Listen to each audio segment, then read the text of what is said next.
नमस्कार साथियों, मैं डॉक्टर एमपी सिंह आप सभी का अपने यूट्यूब चैनल में स्वागत करता हूं। साथियों, जो विद्यार्थी आईएएस, आईपीएस बनने का स्वप्न देख रहे हैं, जो देश की आईएएस, आईपीएस बनकर सेवा करना चाहते हैं, प्रशासनिक सेवाओं में जाना चाहते हैं, उन विद्यार्थियों के लिए यह वीडियो बहुत ही महत्वपूर्ण है। इस वीडियो को अंत तक सुने, समझें, मनन करें, चिंतन करें और लाभ उठाएं। साथियों, यूपीएससी का एग्जाम क्वालिफाई करने के लिए 21 साल की उम्र कम से कम होनी चाहिए। 21 से 32 साल की उम्र में आप यूपीएससी का एग्जाम क्वालिफाई कर सकते हैं। यूपीएससी का एग्जाम क्वालिफाई करने के लिए मिनिमम ग्रेजुएशन किसी भी स्ट्रीम से हो सकती है। BA, BCom, BSc, BBA, BLL, BLLB, MBBS, BDS कुछ भी यदि आपने किया है तो उसके बाद में आप बीटेक, एमटेक करने के बाद भी इस यूपीएससी के एग्जाम को क्रैक कर सकते हैं, क्वालिफाई कर सकते हैं। इसमें एमसीक्यू क्वेश्चंस आते हैं और प्रीलिम्स जो होता है इसमें 2 पेपर होते हैं और मेंस में 9 पेपर होते हैं। यह देश का सबसे बड़ा अहम क्वेश्चन होता है, पेपर होता है, जिसके लिए आपको सभी विषयों को पढ़ना पड़ता है। इसलिए जो बच्चे 9th से लेकर अभी 9th, 10th, 11th, 12th में पढ़ रहे हैं और आईएएस, आईपीएस बनना चाहते हैं, तो वह अभी से ये गांठ बांध लें कि हर महीने के अंदर करंट अफेयर्स पढ़ने हैं। रणनीति, क्योंकि मैं आपके सामने इस वीडियो को इसलिए जारी कर रहा हूं कि मैंने फर्स्ट अटेम्प्ट में ही प्रीलिम्स और मेन को 91 में क्वालिफाई किया था। जब मैं अध्यापक था, मैं मैथमेटिक्स का टीचर था, लेकिन फिर भी मैथ, इंग्लिश, साइंस, एसएसटी सभी बच्चे जो 6ठी से 12वीं तक के बच्चे थे, मैं उनको ट्यूशन लेता था और उनको पढ़ाता था सिर्फ इसलिए कि मेरी तैयारी उनके साथ में हो जाएगी। मैं सबसे पहले उन विषयों को पढ़ता था, फिर विद्यार्थियों को पढ़ाता था, फिर अपने नोट्स तैयार करता था और उस समय 6 से 8 घंटे मैं विद्यार्थियों को पढ़ाता था और 10 से 12 घंटे अपनी तैयारी करता था। क्योंकि उस समय पैसे का अभाव था, पैसा इतना था नहीं, कोचिंग कहीं कर नहीं सकते थे। तो आज जो विद्यार्थी हैं वो ये सोचते हैं कि यदि हम कहीं कोचिंग करते हैं, दिल्ली जाते हैं, मुखर्जी नगर जाते हैं, कहीं पर हम किसी रॉ और चाणक्य से तैयारी करते हैं, तभी हम क्वालिफाई हो पाएंगे। साथियों, मैं एकलव्य इंस्टीट्यूट का संस्थापक हूँ। मुझे लगभग 35 से 36 साल का पढ़ाने का अनुभव है। मैंने कितने विद्यार्थियों को आईएएस, आईपीएस बना दिया है। मैं अपना जीवन का तजुर्बा उन विद्यार्थियों को देना चाहता हूं जो गरीब हैं, जिनके पास पैसा नहीं है, लेकिन वो अपने स्वप्न को साकार करना चाहते हैं।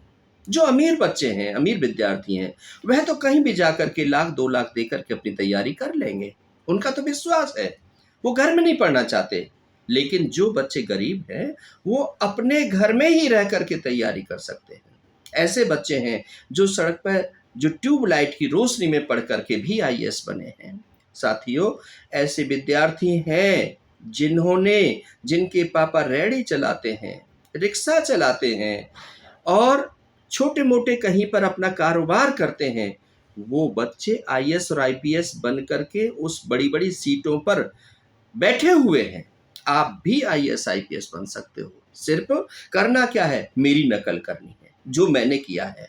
कि मैं सबसे पहले जो पढ़ रहे हो, आप एनसीईआरटी पढ़ रहे हो, तो एनसीईआरटी का गहन अध्ययन कीजिएगा, उसके अपनी भाषा में नोट्स तैयार कीजिएगा।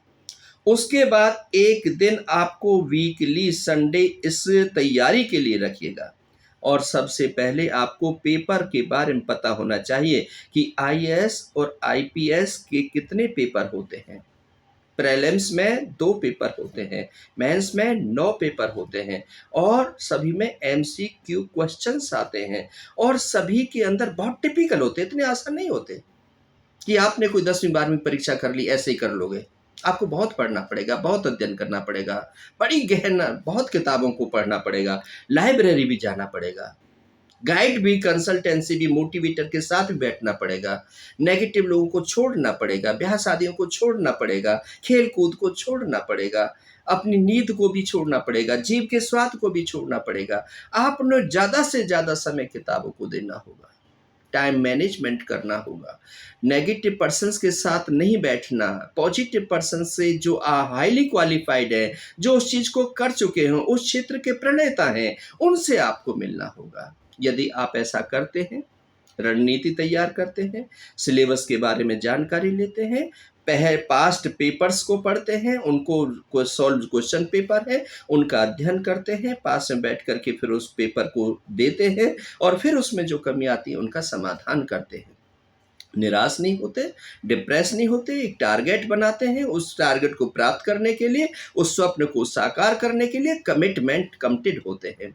जब आप अपनी आत्मा से कमिटेड होंगे, अपने आप से कमिटमेंट करेंगे, तो आप उसके लिए काम करेंगे। आप हार्ड वर्कर होते हैं, आप उसको प्राप्त करना है बाई हुक और कुक, तो इसलिए आप न्यूज़पेपर भी पढ़ते हैं। सारे न्यूज़पेपर पढ़ने से, आपको करंट अफेयर्स पढ़ने से, प्रतियोगिता दर्पण पढ़ने से आपको नॉलेज हो जाती है। बुक्स आप पढ़ रहे हैं, पेपर्स आपने देख लिए हैं, पेपर प्लान आप तैयार कर चुके हैं। ऐसा कर यदि आप करते हैं तो मैं आपसे वायदा करता हूँ कि आप फर्स्ट अटेम्प्ट में ही, घर बैठे ही आप प्रीलिम्स और मेन क्वालिफाई करेंगे साथियों। जीरो से ही, कहीं कोई पैसा इन्वेस्ट नहीं करना है, सिर्फ अपने कमिटमेंट को निभाना है, अपने ड्रीम को पूरा करना है, ड्रीम को कंसंट्रेट करना है, पढ़ाई करनी है, किताबों को ज़्यादा से ज़्यादा पढ़ना है, ऐसे दोस्तों के बीच में नहीं जाना है, ऐसे लोगों के बीच में नहीं जाना है जो नकारात्मक लोग होते हैं, जो निकम्मे होते हैं, जो निकट्टू होते हैं, जो सिर्फ दूसरों में दोष निकालते हैं, दूसरों को डिमोरलाइज करते हैं। ऐसे लोगों की बातों को बिल्कुल सुनना ही नहीं है, ऐसे लोगों के पास जाना ही नहीं है। साथियों, यदि आप ऐसा करते हो तो एक दिन आएगा कि आप आईएएस आईपीएस बनेंगे, आप सिंहासन पर बैठेंगे, आपकी सब लोग पूजा करेंगे, आपका स्वागत बैंड बाजे से करेंगे लोग, आपके गले में फूल माला डालेंगे और आपके माता पिता गौरव से आपका अपना सिर ऊंचा करके जी पाएंगे। इन सब बातों के साथ में साथियों आपका बहुत बहुत धन्यवाद। यदि आपको ये मेरी बात अच्छी लगी हो और आप सोचते हो कि अन्य भी विद्यार्थियों का फायदा हो जाए तो इसको लाइक और शेयर जरूर कर देना, क्योंकि कर भला हो भला, जितना हम दूसरे लोगों का फल भला करते हैं, जितना हम दूसरे लोगों की अच्छाई के बारे में सोचते हैं, परमात्मा हमें उतना ही ज़्यादा बेटर देता है। बहुत बहुत शुक्रिया, बहुत बहुत आभार।